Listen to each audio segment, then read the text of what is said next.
Voilà, d'abord l'Église nous donne à peu près 4 semaines pour nous préparer à Noël.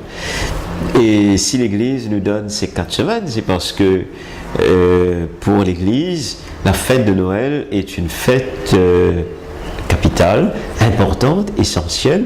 C'est la venue de Dieu dans notre monde, sur notre terre. Alors comment se préparer? Moi je trouve qu'on nous vole la fête de Noël. Et je suis assez triste de voir qu'on nous vole Noël. Pourquoi? D'abord à la télévision, on n'arrête pas de nous passer des films sur Noël alors qu'on est encore au début de décembre. Ce matin j'entendais à la radio Joyeux Noël. Je dis Joyeux Noël, 8 décembre, déjà on parle de Joyeux Noël. Et bien sûr, la publicité qui nous gave, je ne vais pas faire la morale, mais je trouve quand même qu'on nous vole cette fête de Noël parce qu'à aucun moment aujourd'hui, on rend justice à cette fête de Noël. J'ai jamais entendu jusqu'à maintenant, alors qu'on parle de Noël, pour dire que c'est Dieu qui vient dans notre monde, qui vient sur la terre. C'est la naissance de Jésus.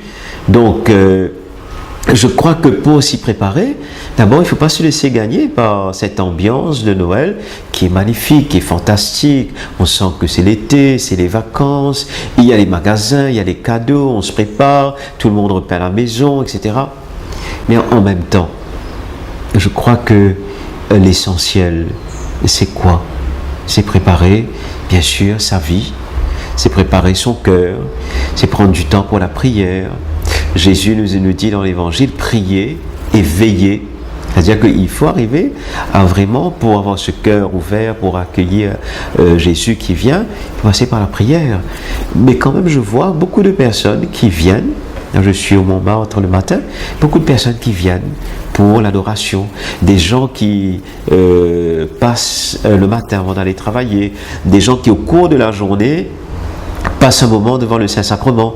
Voilà une manière très simple. C'est-à-dire que dire que Dieu est là, Dieu est présent, et je voudrais que cette fête soit justement une fête où je mets Dieu en priorité.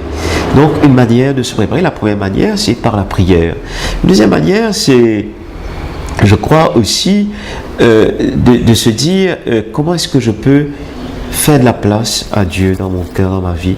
Et là, je crois que le sacrement de la réconciliation, le pardon, c'est devenu complètement aujourd'hui peut-être oublié, et c'est dommage que beaucoup de gens ne viennent pas se confesser parce qu'ils disent mais qu'est-ce que je vais aller dire, et puis je préfère me confesser directement à Dieu. Et je crois que là aussi, à travers le sacrement de la réconciliation et du pardon, d'aller voir le prêtre, de faire une démarche, de dire ses péchés, je crois que c'est une manière de faire la place déjà et de dire que cette fête-là, je veux qu'elle soit pour le Seigneur, et je vais y préparer mon cœur. On le chante, il faut préparer le chemin du Seigneur, il faut préparer son cœur, etc. Mais je crois que là, la prière, le pardon. Et puis, une manière de le faire aussi, c'est aussi de dire dans ma vie, Noël, c'est la fête de la paix, c'est la fête de l'espérance. Et je crois que nous pouvons penser à une personne où justement, je sens que cette personne-là, j'ai besoin d'aller vers elle et de lui demander pardon. Et je crois que là, c'est une manière concrète. Je pense à une personne et je dis cette personne-là, je veux faire la paix avec elle, avec lui. Et puis, pensons à tous ceux qui, en cette fête de Noël, sans doute seront tristes. Pensons à ceux qui dormiront à côté des rivières. Pensons à tous ceux qui vont mendier dans les rues de nos villes. Pensons aux orphelins. Pensons à des familles qui ont perdu un être cher. Et Noël sera sans doute triste cette année. Alors je crois que c'est à nous d'apporter le réconfort. Et je crois que c'est à chacun de nous de dire, voilà, dans ma famille, parmi mes connaissances, je croise quelqu'un dans les rues et je sens que cette personne-là, je veux lui apporter un peu de réconfort. Parce que Jésus a dit, ce que tu as fait à l'un de ses plus petits, c'est à moi que tu l'as fait. Joyeux Noël à vous tous.